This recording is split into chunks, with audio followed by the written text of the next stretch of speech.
Berfirmanlah ya Tuhan, kami telah sedia mendengarkannya, agar kami semakin menyadari bahwa Allah itu penuh kemuliaan, tapi bukan membuat kami menjadi takut dan tidak menghampiri Tuhan. Tapi dalam kemuliaan Allah, Allah datang merengkuh kami, merangkul kami, ada bersama kami. Dan itu membuat kami sujud menyembah Tuhan, memberikan diri kami menjadi sumber, menjadi alat untuk kemuliaan Tuhan. Berkati hamba-Mu dalam menyampaikan firman-Mu, berkati setiap kami yang mendengarkannya, agar benar-benar kemuliaan Allah itu nyata dalam hidup kami. Terima kasih Bapa di surga, ini kami dan doa kami. Kami sedia menerima firman-Mu, merenungkannya dan melakukannya. Dalam nama Yesus kami berdoa. Amin. Jemaat yang dikasihi Tuhan, kita mengucap syukur karena kita telah memasuki hari yang ke-11 di bulan yang pertama di tahun 2026. Dan di tengah-tengah gereja kita, minggu ini disebut Minggu Epifanias. Minggu yang memperlihatkan bahwa Allah kita itu Allah yang luar biasa baiknya. Dalam kemuliaannya dia tidak ada berada di singgasana surga di atas sana, tapi dalam kemuliaannya dia mau datang menghampiri kita. Allah kita itu bukan Allah yang ribet, bukan Allah yang menuntut, tapi Allah yang memberi. Nah, oleh karena itu kita berharap kita juga bisa menjadi saluran berkat Tuhan. Firman Tuhan yang sama-sama kita akan renungkan diambil dari Perjanjian Lama, dari 1 Tawarikh 16 ayat 28 sampai 31. Kami akan bacakan bagi kita semua. Mari Bapak Ibu, saudara-saudari yang dikasihi Tuhan memperhatikan Alkitabnya atau Alkitab yang ada di smartphone kita. Kami bacakan bagi kita begini firman Tuhan. Kepada Tuhan, hai suku-suku bangsa, kepada Tuhan sajalah kemuliaan dan kekuatan. Berilah kepada Tuhan kemuliaan namanya, bawalah persembahan dan masuklah menghadap Dia. Sujudlah menyembah kepada Tuhan dengan berhiaskan kekudusan. Gemetarlah di hadapannya hai segenap bumi, sungguh tegak dunia tidak bergoyang. Biarlah langit bersukacita dan bumi bersorak-sorak, biarlah orang berkata di antara bangsa-bangsa, Tuhan itu Raja. Inilah firman Tuhan yang sama-sama kita renungkan. Shalom Bapak Ibu saudari kasih Tuhan. Salam damai sejahtera bagi kita semua. 11 hari tahun 2026. Banyak hal yang kita alami, banyak hal yang kita lihat, banyak hal yang terjadi dalam hidup kita. Tapi biarlah itu membuat kita tidak jauh dari Tuhan, tapi membuat kita semakin dekat dengan Tuhan, menjalin relasi komunikasi dengan Tuhan. Bapak Ibu saudari yang dikasihi Tuhan, kita pernah mengalamikah di kehidupan keluarga kita tidak berbicara dengan pasangan hidup kita, suami atau istri kita sampai sebulan? Adakah kita yang mampu tidak berbicara dengan pasangan hidup kita sampai sebulan? Kami pernah mendengar dari seorang Moria, pendeta, aku itu enggak mau bertengkar. Oleh karena itu kalau ada lah bagi ukur, kalau ada tidak seperti kuharapkan, aku diam dan aku bisa tahan sebulan tidak ngomong. Wow, luar biasa. Apa rasanya ya kalau sikitikan ukur, kalau bekot bahasa karonya, kalau SKT, apa ya rasanya? Pasti enggak nyaman. Bayangkan dulu ya, kita bayangkan. Kami kira kamu duduk ini bukan sama orang yang kamu enggak suka ya. Aku kira orang di kiri kanan ini bukan orang yang SQ dengan kami, sikitikan ukur. Karena biasanya itu satu tempat duduk pun gak mau, di gereja sekalipun. Jadi kalau datang ke gereja, cucuk ada bangku kosong, lihat, SQ-ku ganti tempat itu, cari tempat yang lain, gak nyaman banget. Tapi ironisnya manusia, yes gak nyaman sikitikan ukur. Iya gak nyaman, gak cakapan, tapi betah gak cakapan, repot kan? Bapak Ibu saudari yang dikasihi Tuhan, relasi tanpa komunikasi itu enggak benar loh. Dan sebaliknya komunikasi tanpa relasi juga enggak pas. Mungkin kita pernah dengar cerita ini, tapi izinkan kami untuk memberi kejelasan tentang relasi tanpa komunikasi. Ada dua orang ibu, Moria, izinkan kami memakai nama Nande Mehuli dan Nande Malam. Minta maaf kalau ada nama yang sama, itu tidak kebetulan. Maafkan saya kalau ada nama yang sama dengan itu. Nah, Nande Mehuli dan Nande Malam ini tetangga dekat, satu dinding. Lalu pada suatu pagi Nande Mahuli keluar dari rumah, dia menyapu halaman, dua-duanya punya masalah pendengaran. Pendengarannya sudah berkurang, nggak sampai tuli banget lah gitu ya, tapi pendengarannya 50% udah berkurang. Pada saat Nande Mahuli menyapu halaman, keluarlah Nande Malam membawa keranjang hendak ke pasar. Nande Malam ini orangnya bacar dalam bahasa Karo, ramah. Kucing lewat pun disapanya. Nah itu kalau saking ramahnya gitu ya. Lalu dia lihat Nande Mahuli itu sedang menyapu menyapu halaman. Lalu dia berkata, selamat pagi Nande Mahuli, lagi bersih-bersih ya. Gitu. Berhenti Nande Mahuli mendengar suara sayup-sayup. Dia palingkan pandangannya ke arah suara yang didengarnya. Oh, Nande Malam sedang bawa keranjang. Lalu Nande Mahuli bilang, iya nih aku malas ke pasar, becek pasar. Wah, gitu. Lalu Nande Malam menyambut dengan bangganya, betul Nande Mahuli, apa-apa mahal sekarang di pasar. Uang 100.000 juga gak dapat apa-apa. Wow, naik intonasi suara Nande Mahuli, namanya Mahuli tapi sering intonasinya nada do tinggi terus gitu ya. Loh, kamu ini gimana Nande Malam? Aku bilang becek pasar, bukan gak punya uang. Lalu Nande Malam bilang, lo, kok kamu bilang aku jadi pemalas sih? Aku ini mau ke pasar, pulang dari pasar aku baru menyapu halaman. Itu gambaran relasi tanpa komunikasi. Jaka sembung bawa golok, gak usah diperpanjang ya, kita sudah saling mengerti gitu. Tetapi komunikasi tanpa relasi juga itu gak pas. Ada keluarga, izinkan saya menyebut nama keluarga itu keluarga Pak Untung, tapi sayangnya nggak pernah beruntung karena selalu tidak akur dengan Nande Untung, kan begitu. Sering tidak akur dengan Nande Untung, masalah kecil aja bisa diributkan sehingga pada suatu waktu terjadilah perang dingin, tidak saling ngomong beberapa saat, hampir 2 minggu tidak ngomong. Nah, kelabakan sudah Bapak Untung karena besok paginya dia harus berangkat, ada tugas kantor, bangun jam 4 pagi. Nah Bapak Untung ini uniknya, berapapun jam weker yang dia pasang gak bisa bangun. Kecuali Nande Untung yang membangunkan. Nah berarti Nande Untung punya kiat membangunkan Bapak Untung. Tapi lagi perang dingin, gengsi dong memulai untuk menyapa, oh suami gitu loh. Lalu dia mikir gimana caranya ini gitu. Lalu dia lihat Nande Untung sudah tidur, dia tulis di kertas, besok banguni aku jam 4 ya. Lagi perang dingin, jadi gak ada kata-kata sayang gitu, tidak ada. Pokoknya besok banguni aku jam 4 titik. Dia taruh di meja di sisi tempat tidur Nande Untung. Lalu dia tidur. Keesokan paginya dia merasakan ada cahaya masuk ke dalam kamar, ternyata cahaya matahari ini sudah masuk dari horden. Dia bangun. Wow, dia lihat jam, sudah jam 6 pagi. Oh, mulai dia naik tensi. Ini Nande Untung, dia bangkit. Lalu dia lihat di kaca cermin. Bangun, sudah jam 4 pagi.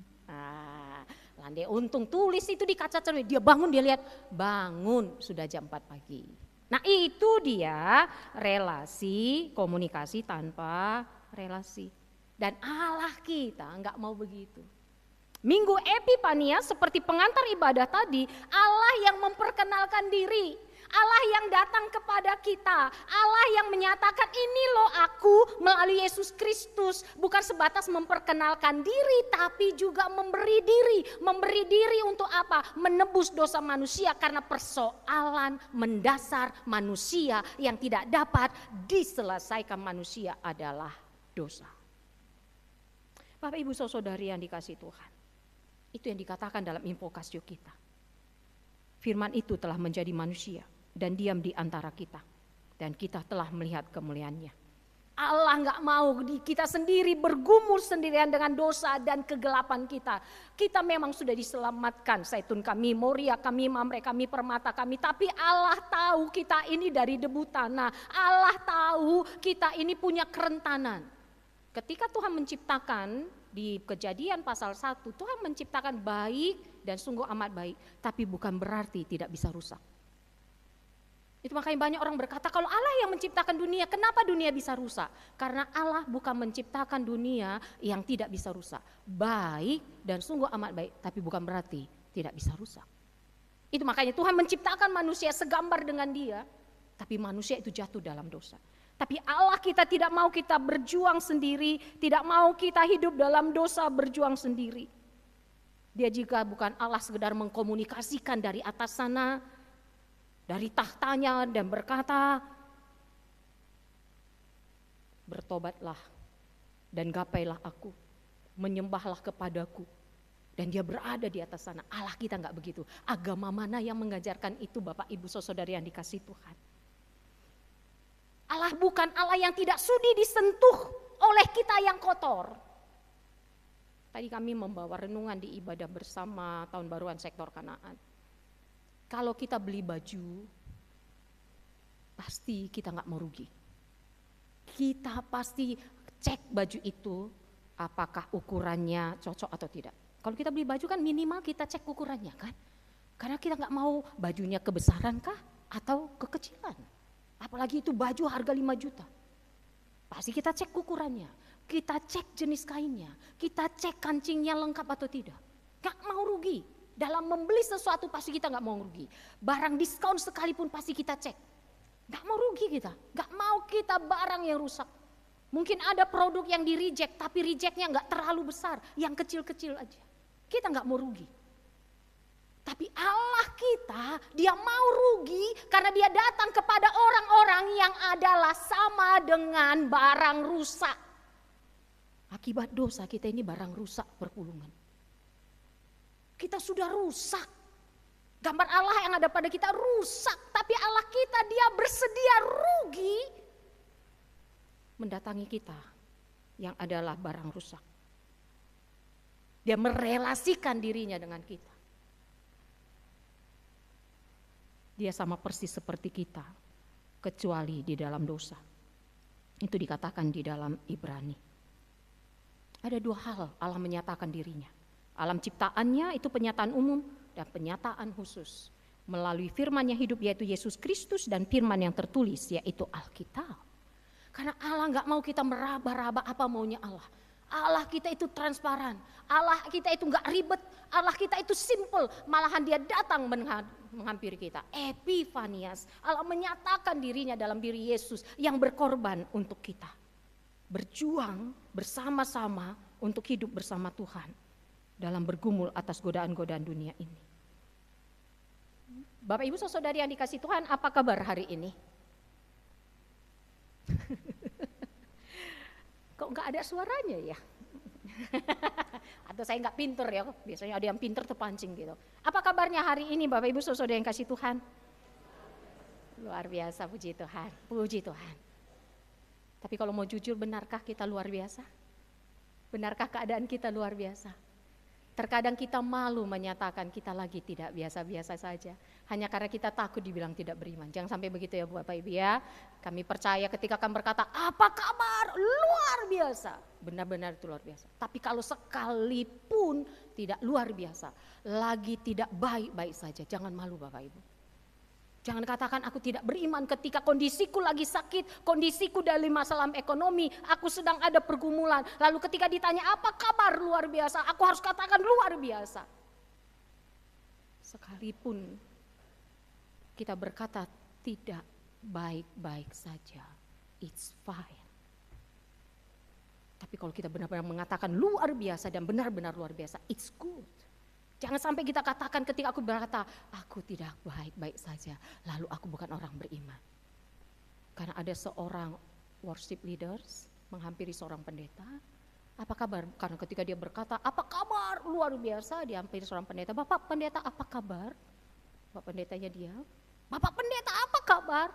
Seperti biasa baik. Bapak pendeta apa kabar? Dia berharap luar biasa. Bapak pendetanya bilang, baik.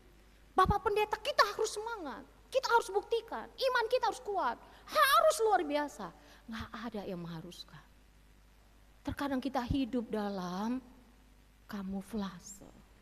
Allah datang kepada kita, merengkuh keadaan kita, dia mau kita jujur. Tapi bukan berarti ketika keadaanku tidak baik-baik saja, lalu kita berkeluh kesah. Enggak, kita mau jujur. Karena kalau kita menyekolahkan anak kita, biasanya di sekolah luar biasa atau sekolah yang standar Bapak Ibu. Jadi jangan katakan ketika ketika luar biasa itu is fine. Ketika bangun pagi jantung kita berdegup luar biasa, duk duk duk duk gitu, baik? Baik. Tapi kalau memang luar biasa is good. Tapi sekalipun tidak baik-baik saja. Dalam pengakuan yang sesungguhnya Allah mengerti, epifanias, dia datang bagi kita, dia rengkuh kita, dia rangkul kita sekalipun gak baik-baik saja, dia mau kita tetap menyembah dia dalam kemuliaannya yang tidak menyakitkan, kemuliaannya yang tidak membuat jarak, kemuliaannya yang menguatkan dan menyejukkan. Saya hanya mau ngajak kita untuk jujur. Tapi ketika keadaan tidak baik-baik saja, bukan berarti lalu kita mengeluh, bukan berarti lalu kita bersungguh-sungguh, kita jujur.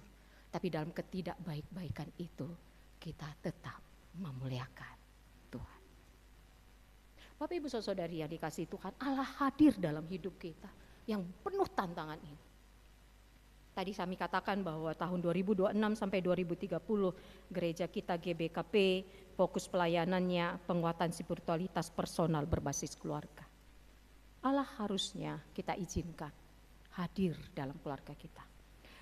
Ada seorang pendeta Bapak Ibu, dia akan mengadakan perjumpaan di sebuah hotel yang terkenal, bintang 5. Dia datang di hari pertama, makan siang gak disediakan.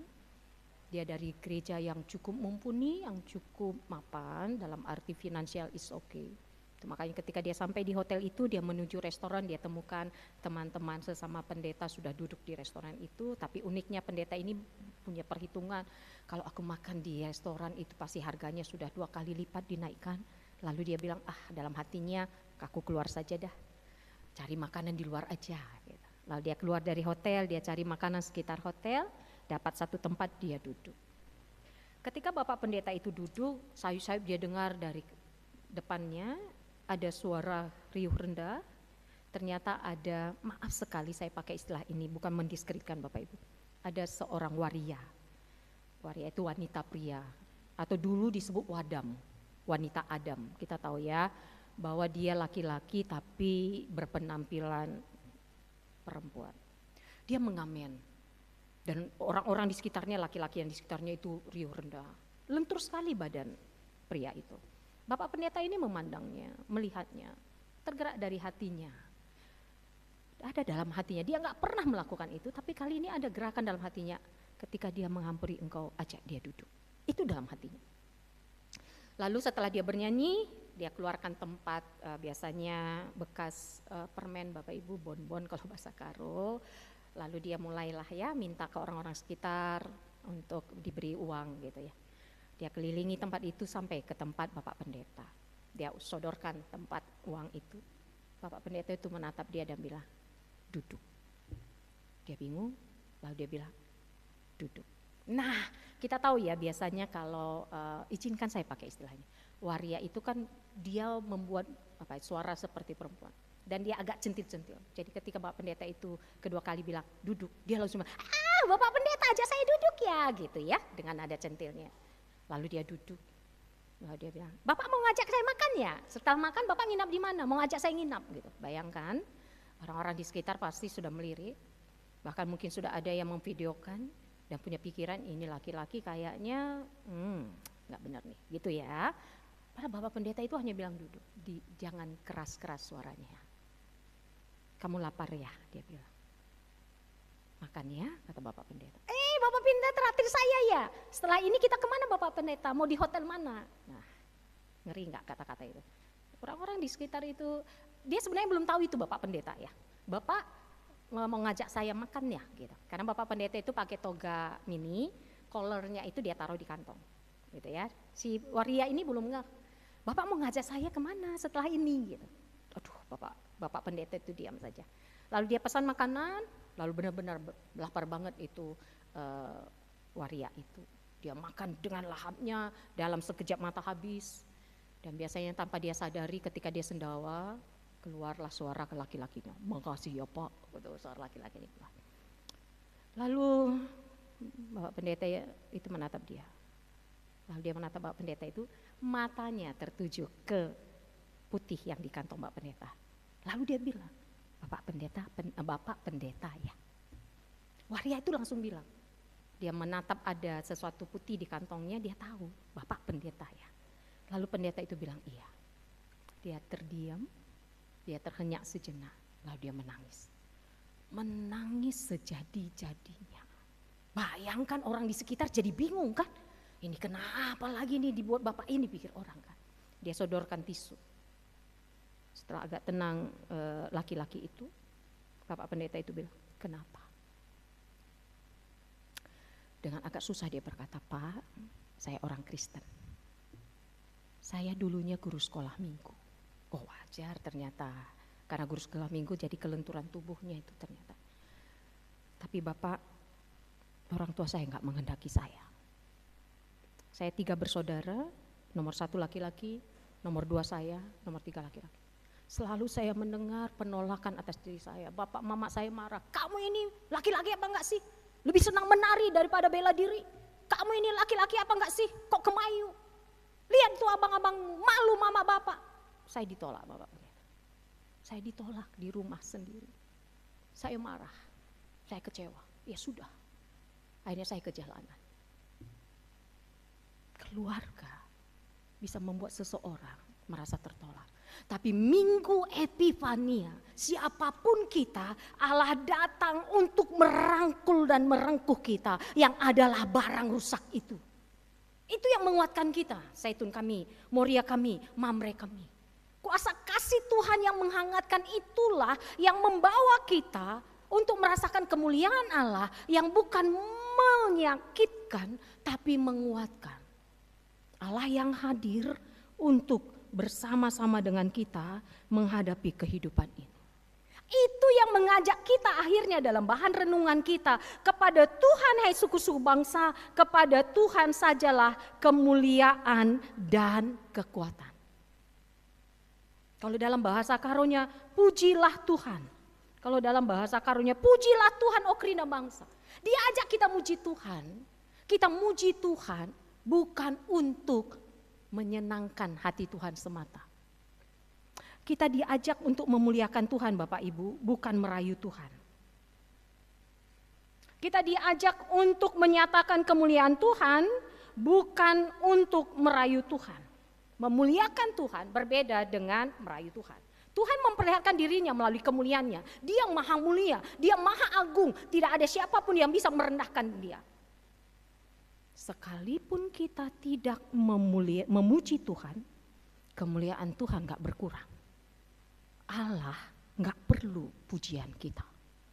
Jangan pernah berpikir kalau aku tidak memuji Tuhan, Tuhan tidak dekat padaku. No. Sekalipun kita tidak memuji Tuhan, Allah itu tetap penuh kasih kepada kita. Allah kita itu tetap berada bersama-sama dengan kita. Lalu untuk apa kita memuji Tuhan?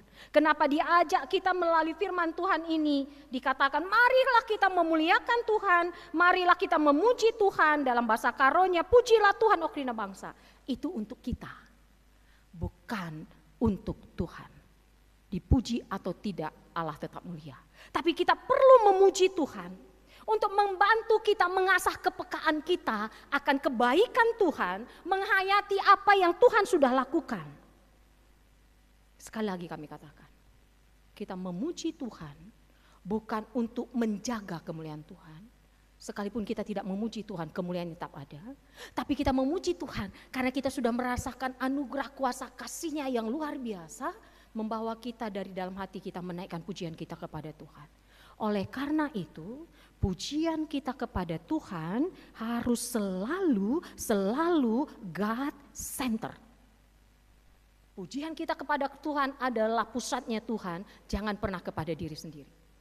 Kita memuliakan Tuhan bukan merayu Tuhan Bapak Ibu. Apa bedanya memuliakan Tuhan dengan merayu Tuhan? Kalau merayu Tuhan berarti seolah-olah Tuhan tidak pernah berbuat sesuatu pada kita. Aku memuji Tuhan supaya Tuhan gak marah, aku memuji Tuhan supaya Tuhan sayang padaku. Salah Bapak Ibu, jangan itu tujuannya. Kita memuji Tuhan karena kita sudah merasakan kasih-Nya dan biarlah Dia tetap termulia. God center. Merayu Tuhan seolah-olah Tuhan tidak pernah bertindak. Padahal Tuhan sudah bertindak. Dia datang pada kita, 3 minggu berturut-turut Epifania. Dia ada bersama kita, Allah yang menyertai. Dan ketika kita menaikkan nyanyian kita pada Tuhan, mengangkat hati kita untuk lebih dekat lagi pada Tuhan, merasakan hadiratnya.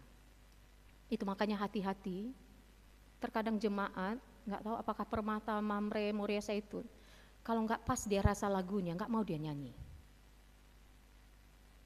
Kenapa gak ke GBKP nakku, dibilang ke Permata, gak enak lagunya. Hati-hati, berarti kita hanya mencari kepuasan diri bukan untuk memuliakan Tuhan. Memang itu tantangan buat GBKP, buat kita untuk bisa mengaransemen, untuk bisa menata lagu dengan baik. Tapi bukan untuk memuaskan kita. Karena terkadang kita kulcipan, tahu apa kulcipan? Kita merasa, lagunya kok gak enak, hati-hati. Lagu kepada Tuhan itu bukan soal enak atau tidak. Tapi untuk membawa kita memuji Tuhan. Itu makanya perlu menghargai kitab Ndenden. Kami kembali katakan. Itu makanya kalau di PJJ kita, izinkanlah kitab Ndenden punya ruang di situ. Jangan di PJJ, di PA Moria, PA Permata, PA Mamre, hanya lagu persembahan kitab Ndenden. Tambahilah 1 porsi ya di 2026 ya. Ini enggak, persembahan ngenca kitab Ndenden, selebihnya bukan salah, tapi kita punya lagu juga. Yang adalah, itu kehebatan lagu himne. Lagu himne itu lagu yang benar-benar menyadari kuasa Tuhan, sehingga aku ini apa adanya. Jadi Bapak Ibu Saudari yang dikasihi Tuhan, jangan salah fokus. Seperti tadi misalnya, mungkin ada yang merasa ini lagu kok gak familiar ya. Ini lagu kok gak pas. Tapi ketika kita datang beribadah ke sini bukan untuk memuaskan kita, tapi untuk memuliakan Tuhan, sekalipun tidak pas, ketika kita menghayati liriknya, biarlah itu untuk kemuliaan nama Tuhan. Jangan cari lagu yang enak menurut kita. Bisa jadi lagu itu bukan yang pas. Lalu dikatakan, mari kita memuji Tuhan, mari kita datang memberikan persembahan, bawalah persembahan.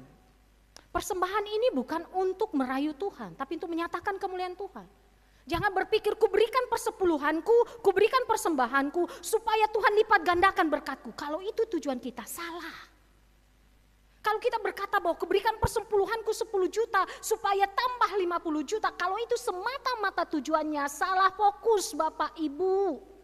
Kalau kita mengatakan kuberikan persembahan untuk dapat berkat, berarti kita mengabaikan, mengignore berkat yang terbesar yang Tuhan telah berikan. Apa itu? Dia datang merengkuh kita, memberi dirinya untuk menyelamatkan kita. Kita memberi karena kita sudah lebih dahulu menerima. Allah kita gak butuh persembahan kita. Tapi tolong ini belum titik. Jangan sampai nanti kami mengajarkan ajar sesat. Allah kita gak butuh persembahan kita. Tapi kita yang butuh Bapak Ibu. Berkali-kali kami katakan ini ya. Ketika kita disediakan ruang untuk memberikan persembahan. Terkadang kita merasa gak nyaman. Ketika kita merasa ini kenapa persembahan melulu. Kenapa harus memberi melulu. Karena kita merasa yang ada pada kita itu milik Tuhan.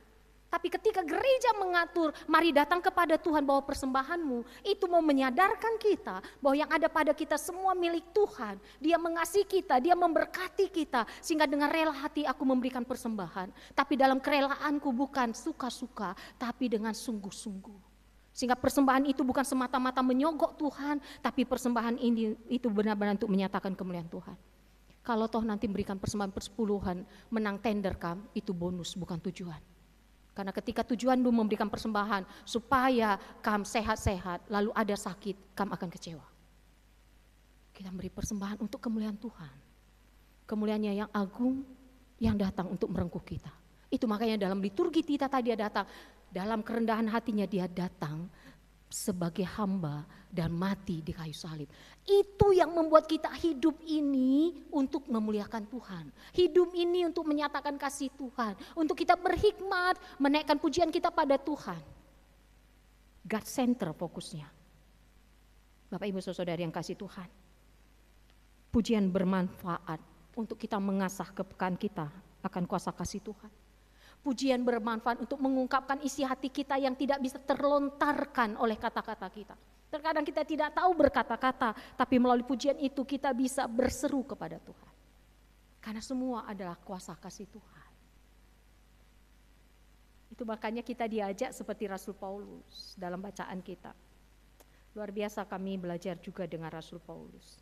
Rasul Paulus berkata dalam bacaan kita, 1 Korintus 15 ini tentang kebangkitan. Lalu Rasul Paulus katakan, dan yang paling akhir dari semuanya yang menampakkan diri juga kepadaku sama seperti kepada anak yang lahir sebelum waktunya. Dia mengatakan bahwa aku ini orang yang gak layak. Kalau dalam bahasa Karonya ini, aku anak yang pertubuh nala bagi kala. Dia merasa dia orang yang gak layak. Kenapa? Karena aku ini orang yang paling hina, tidak layak disebut rasul karena aku menganiaya jemaat. Aku ini barang rusak. Rasul Paulus katakan aku ini barang rusak. Tapi walaupun aku rusak, karena kasih karunia Allah, nah itu yang Tuhan mau kita rasakan. Karena kasih karunia Allah, aku adalah sebagaimana aku ada sekarang, dan kasih karunia yang dianugerahkannya kepadaku tidak sia-sia. Aku barang rusak, aku pembunuh, tapi karena kasih karunia Allah, karena Allah menangkap aku. Dan setiap kita sudah ditangkap Tuhan. Epifania, Tuhan hadir bersama kita. Kita yang punya kelemahan, kita yang punya kekurangan, Tuhan hadir untuk kita menyembah, memuliakan Dia. Sehingga kita berproses semakin serupa dengan Dia. Yang menarik, ketika Tuhan hadir, Tuhan memberikan anugerahnya. Apa kata Rasul Paulus? Kasih karunia yang dianugerahkannya padaku tidak sia-sia. Sebaliknya, Tuhan tidak sia-sia memberikan kasih karunia. Sekalipun aku barang yang rusak, tapi aku sadar menerima kasih karunia Tuhan. Oleh karena itu, aku telah bekerja lebih keras daripada mereka semua. Kalau dalam bahasa Indonesianya dikatakan oleh Rasul Paulus. Tapi kita bahasa Karonya. Tapi kita kan lihat ate di bata akulit bagi si gendarienda. Jangan lihat ate si brekenaman bangku elabo sia-sia. Aku gak akan sia-siakan kasih karunia Tuhan. Caranya gimana? Jingkaten aku erdahin asakrina rasul-rasul.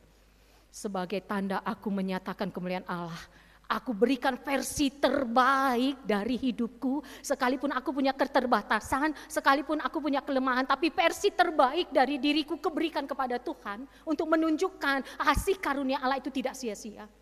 Tapi walaupun aku bisa lakukan, itu bukan karena kekuatanku. Tapi karena kasih karunia Allah yang menyertai aku. Itu yang Tuhan mau kita punya mental seperti itu Bapak Ibu. Mental menyadari bahwa sesungguhnya aku ini barang rusak. Banyak hartaku, tinggi jabatanku. Tapi aku ini bukan orang yang apa-apanya tanpa Tuhan. Sehingga kita belajar rendah hati. Hartaku untuk kemuliaan Tuhan, bukan kesombongan diri. Jabatanku untuk kemuliaan Tuhan, bukan untuk menginjak. Karena dunia sekarang menawarkan apa Bapak Ibu? Dunia sekarang menawarkan yang kuat, yang benar, bukan yang benar, yang kuat. Dunia sekarang menawarkan apa Bapak Ibu? Dunia sekarang menawarkan mengagung-agungkan manusia yang kuat. Mengagung-agungkan manusia yang gagah, mengagung-agungkan manusia yang berani. Sehingga banyak sekarang orang ada persoalan di lalu lintas, di jalan raya, apa yang dia lakukan? Dia buka pistol, mau menunjukkan siapa gua. Tapi ketika ditangkap, minta maaf. Ambil itu kan. Kan itu kan, mau menunjukkan dia hebat kan. Itu yang ditawarkan dunia, siapa yang gak suka begitu. Macet Bapak Ibu, lalu dia bisa bayar provider, dia jalan lempeng. Mau peduli aman orang lain kesusahan. Itu yang ditawarkan dunia. Allah kita gak seperti itu, dia datang ke dunia ini, siapa yang dia hampiri? Dia berada di kandang domba. Supaya orang-orang yang dianggap hina mau datang menghampiri dia. Dia menyentuh orang-orang pinggiran, gembala yang dianggap hina. Orang Majus yang dianggap enggak beriman oleh orang Yahudi. Dia tidak datang ke istana, dia tidak datang ke orang-orang yang merasa dirinya benar. Dia datang kepada orang-orang yang tidak dihargai. Itu Allah kita. Lalu apa hak kita untuk menyombongkan diri? Apa hak kita untuk merendahkan orang? Apa hak kita untuk petantang-petenteng Bapak Ibu? Allah telah menyatakan kemuliaannya. Kemuliaan yang merengkuh, kemuliaan yang menguatkan. Kemuliaan yang meneguhkan. Bukan menyepelekan, bukan merendahkan, bukan untuk menyakiti. Dunia saat ini, supaya saya hidup lebih baik yang lain mati. Tawaran dunia saat ini, saya harus menginjak orang untuk mendapat posisi nomor 1. Dunia yang tawarkan saat ini, saya harus singkirkan orang untuk berada di depan. Sikut menyikut supaya terdepan. Dunia saat ini menawarkan orang yang kuat, sekalipun kekuatannya itu bukan yang benar. Dunia saat ini menawarkan orang yang pintar, sekalipun pintarnya itu dengan beli ijazah. Dunia sekarang ini menawarkan orang yang kaya, sekalipun kayanya itu dengan korupsi. Allah kita enggak begitu. Allah kita menawarkan gaya hidup yang baru. hidup sebagaimana Kristus kita hidup. Merengkuh, merangkul, bukan menginjak dan menyepelekan. Terakhir Bapak Ibu, kita berkata Allah itu kan luar biasa. Allah itu kan maha dahsyat. Tidak ada yang mustahil bagi Allah. Iya, kita percaya itu. Allah kita Allah yang dahsyat, tidak ada yang mustahil bagi Allah.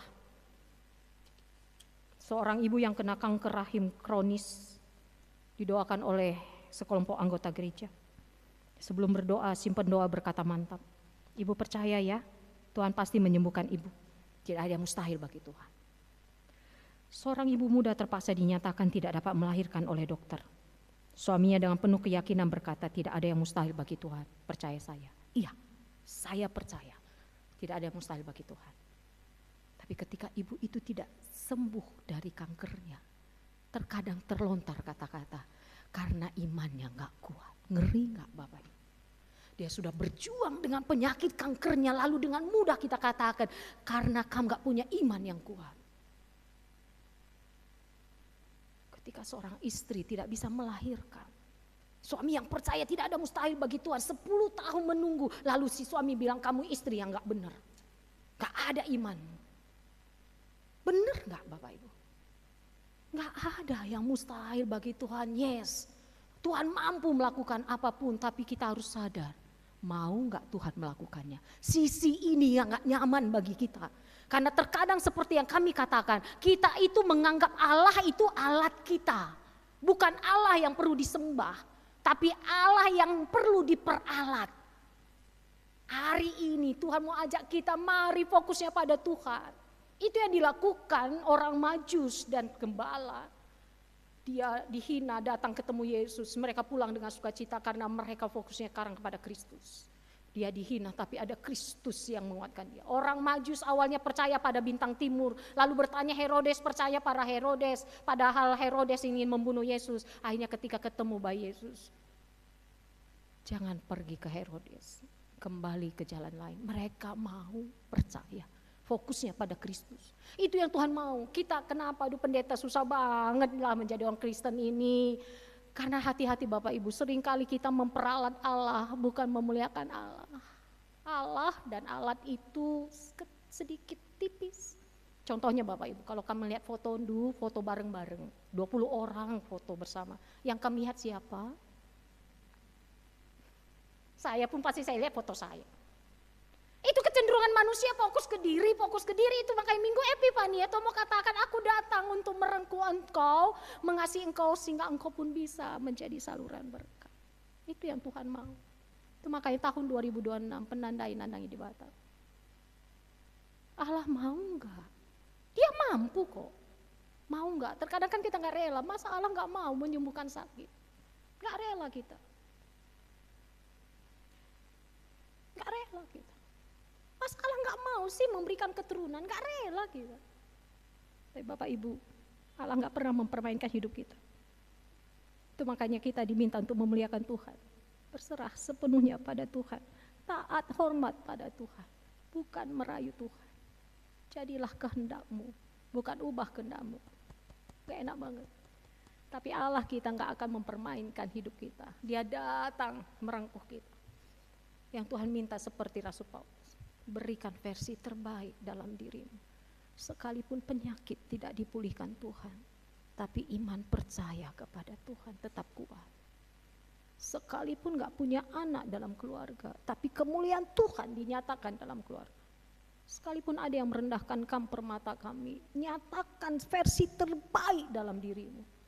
Tingkatkan skill, tingkatkan pengetahuan, kuatkan iman kita. Itu makanya mari terus jalin relasi dengan Tuhan. Baca firman Tuhan, sembah Tuhan, bukan untuk merayu Tuhan, tapi untuk mengetahui apa kehendak Tuhan.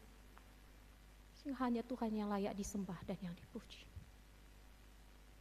Karena kasih karunia Tuhan. Gak enak jadi orang Kristen pendeta, karena kita fokus pada diri kita. Tapi kita menjadi orang-orang yang tahu diri. Orang-orang yang rendah hati. Sehingga ketika kamu berada di titik karir terbaik, kamu tetap menginjakkan kaki ke bumi. Ketika kamu punya kekayaan yang mumpuni, kamu gak merendahkan orang lain, tapi kekayaanmu menjadi saluran berkat Tuhan. Ketika kamu sukses menjadi dalam pendidikanmu, kamu tidak sombong, tapi ilmunya kita gunakan untuk kemuliaan Tuhan. Itu yang Tuhan mau. Bapak Ibu Saudari yang dikasihi Tuhan, mari kita jalani hari-hari kita. Allah mau kita memberi, tidak hanya sekedar menerima. Allah mau kita menjadi selalu berkatnya karena Allah kita Allah yang memberi. Hati-hati kalau hanya menuntut. Penghuni penginapan ketika Yesus datang tidak menerima Yesus karena dia fokus kepada keuntungan bisa jadi. Herodes menuntut untuk apa yang ada padaku supaya tahtaku bisa terjaga. Tapi orang-orang yang memberi, Maria, Yusuf, bukan orang hebat pada waktu itu. Majus, dia memberi dirinya berbulan-bulan, bahkan ada penafsir mengatakan bertahun-tahun dia berjalan. Gembala memberikan dirinya, dia gak punya apa-apa, tapi dia berikan hatinya. Tuhan memperlihatkan dirinya melalui kemuliaannya, dan kemuliaannya ada pada kita, Zaitun, Moria, Mamre, Permata. Berikan versi terbaik dalam hidup kita, karena kasih karunia Allah ada pada kita, dan jangan sampai sia-sia kasih karunia Allah itu. Saya bukan orang sempurna, Bapak Ibu bukan orang sempurna, dalam ketidaksempurnaan kita, Tuhan yang menyempurnakan. Oleh karena itu hormat dan kemuliaan hanya bagi Tuhan. Jaga kemuliaan Tuhan di keluarga, jangan sampai ada akar pahit, belajar memaafkan, belajar mengampuni, karena untuk kemuliaan nama Tuhan. Biarlah Tuhan bangga melihat kita berjuang, memberikan versi terbaik dalam hidup kita. Nama Tuhan dimuliakan. Amin, mari kita berdoa. Terima kasih ya Tuhan, kami telah menerima firman-Mu. Kami memuliakan Tuhan bukan untuk merayu Tuhan, tapi untuk menyembah Tuhan, memberikan diri sepenuhnya dituntun oleh Tuhan, membuka hati untuk mendengar suara Tuhan. Tuhan mampu, Tuhan punya kuasa, tapi kami sering lupa bahwa Tuhan juga punya kemauan melakukan atau tidak, dan itu yang terkadang kami gak siap. Oleh karena itu tolong kami memiliki hati sebagaimana Rasul Paulus menyembah Tuhan, karena dia menyadari dia barang rusak. Tapi karena Tuhan merengkuh dia memberikan versi terbaik dalam hidupnya. Kami pun mau begitu. Cinta kasih Tuhan, kehadiran Tuhan dalam hidup kami, membuat kami memberi versi terbaik untuk kemuliaan Tuhan. Tolong kami Tuhan, tolong kami berproses, sehingga semua yang kami lakukan seturut kehendak Tuhan. Kami gak pernah sendiri, karena Allah kami Allah Immanuel, yang menyatakan dirinya dalam Yesus Kristus. Terima kasih ya Tuhan. Dalam nama Yesus kami berdoa. Amin.